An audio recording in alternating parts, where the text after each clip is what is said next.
Philippines! I smell the gas. I smell gas. You.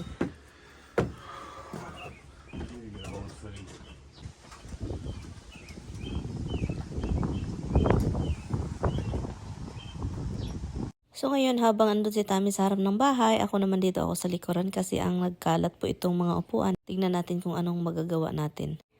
At ayaw ni Tami yung gusto ko. So ngayon ito yung posisyon ng mga furniture kasi yun yung gusto niya. So masunod po ang gusto niya para hindi magkagulo.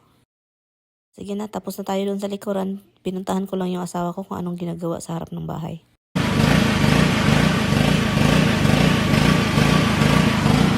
Alam nyo guys, stress na stress ako sa asawa ko. Hello guys, good morning pala guys. Kanina hindi na-stress ako pero hindi ako stress sa kanya. Nang napag-isipan niyang maglinis siya sa doon sa harap ng bahay, na-stress ako guys. Dahil iba ito guys, wala yung pakialam, parang kapag may masira, ganyan yan siya guys. Kaya na-stress ako. And then maraming dapat hindi pressure wash sa doon sa harap ng bahay, like yung floor, kasi protected na yan, pinoprotektahan ko yun siya para sa ulan. Kapag i-pressure wash niya, mas lalong hindi yan protected. Madali talaga akong ma-stress sa panahon ngayon guys. Iwan ko kung bakit. Ano nangyari sa akin? May sakit ba ako? Or stressful lang yung life ko? Madali kasi ako ma-stress kapag may ginagawa yung asawa ko guys. Natatakot ako. So yun, and then meron si Taming ginagawa doon. And then ang amoy ng gas kasi naglagay siya ng gas doon sa pressure washer. Sumakit talaga ulo ko guys, stress talaga. Doon sa pressure washer naglagay siya ng gas, hindi niya, parang na-overflow ba, napuno na pala yung ano, hindi ganyan niya siya guys. Kapag meron siyang ginagawa hindi niya tinitignan, dapat nakaalalay talaga ako. I know complaining about tummy, pero yun totoo guys, as in na-stress talaga ako kasi ang daming gas doon sa walk pathway namin. And then yung amoy, sobrang, yung parang explosion yung amoy. As in, kaya yun. Tsakain na lang ako kasi na-stress ako sa kanya. So, ikain na lang natin ito. Pati, light, inano na.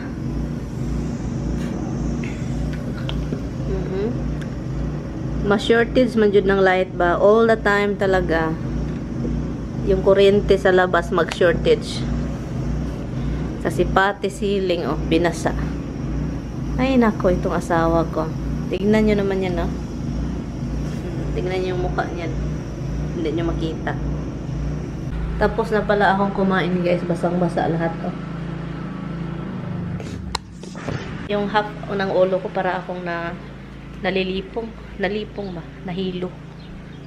So yun guys, napagdesisyonan ko kapag ganyan na guys, tinutulungan ko na lang siya, parang inano ko na lang sa isip ko na ito na lang yan, gawain namin ito sa bahay. So tinulungan ko na lang siya para mawala yung stress ko kahit sa sobrang sakit ng ulo ko dahil sa naamoy ko na gas doon sa labas.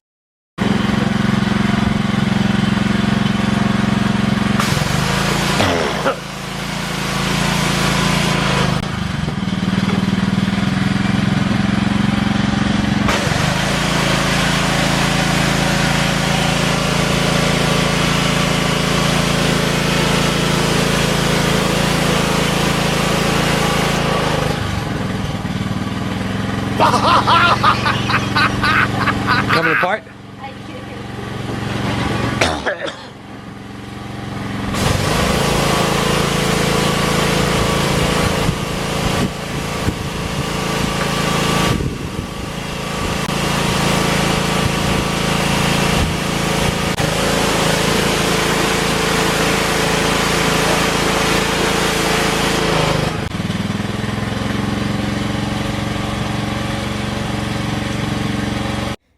Siya na naman yun guys, akala ko tapos na, hindi pa pala. Oh. Oh. Where's your dad? Go find him. Where is Dada? Where is he? Where is he?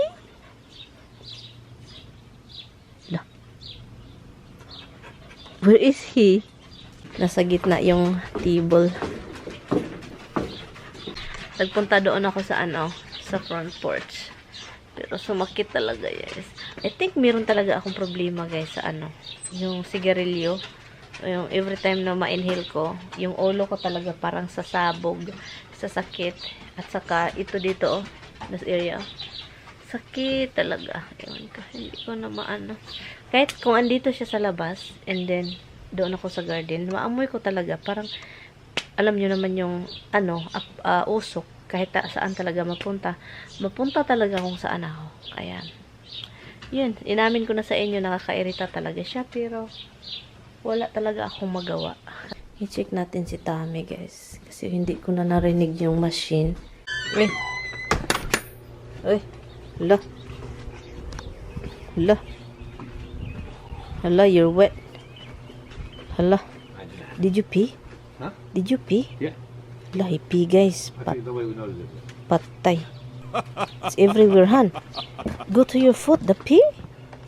So, ito guys, ang gagawin natin, ang agenda po natin ngayon is pahaitin. Atong i-share po ito. Lagyan natin ng tubig at saka itong pang kiskis.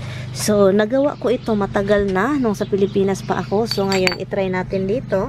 Tubig. Tubigan. Tubig. Naalala ko tong Pilipinas noon, guys. Ganito talaga magpahait. Gaan din ganito, hindi pa mahait.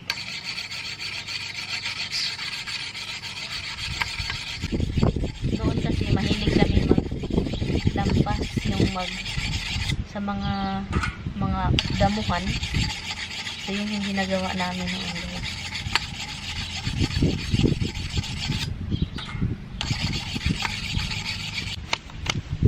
Hala, oy, hindi man, oy. Ay, hindi pala. Kasi siya, Look, oh. Kasi siya, oh, kita niyo. Hindi siya, parang nasiparate po siya, oh.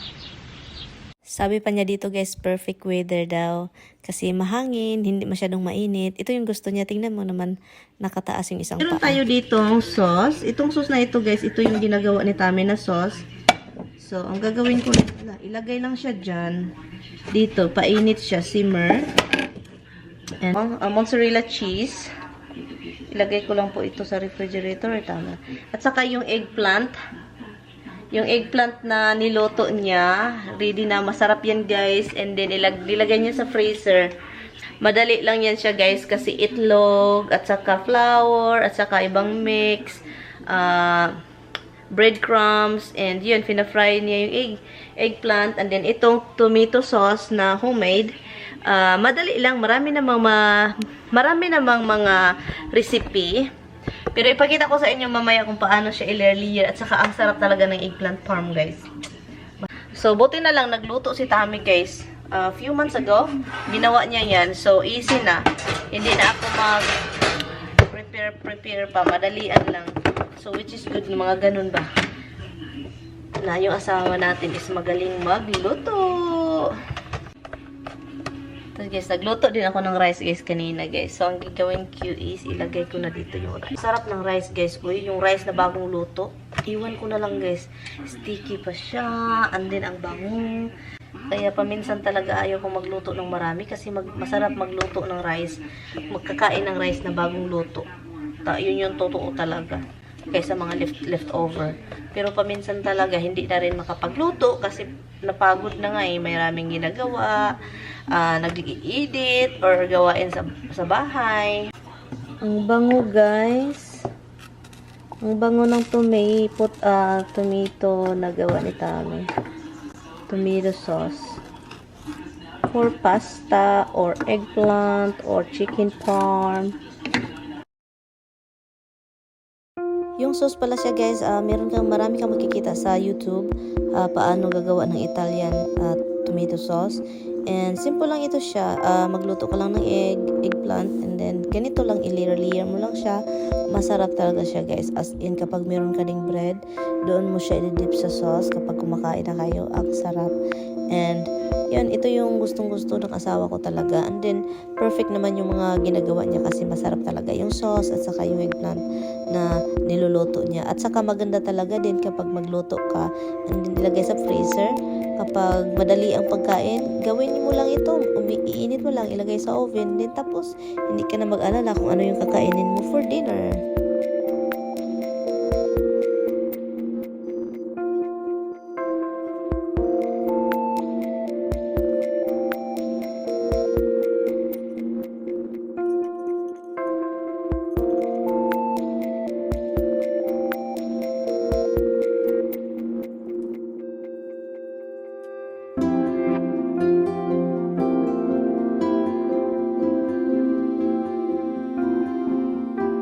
Ito na siya guys. Kain lang kami. Ito na yung how do you call this? Egg parm. Eggplant parm.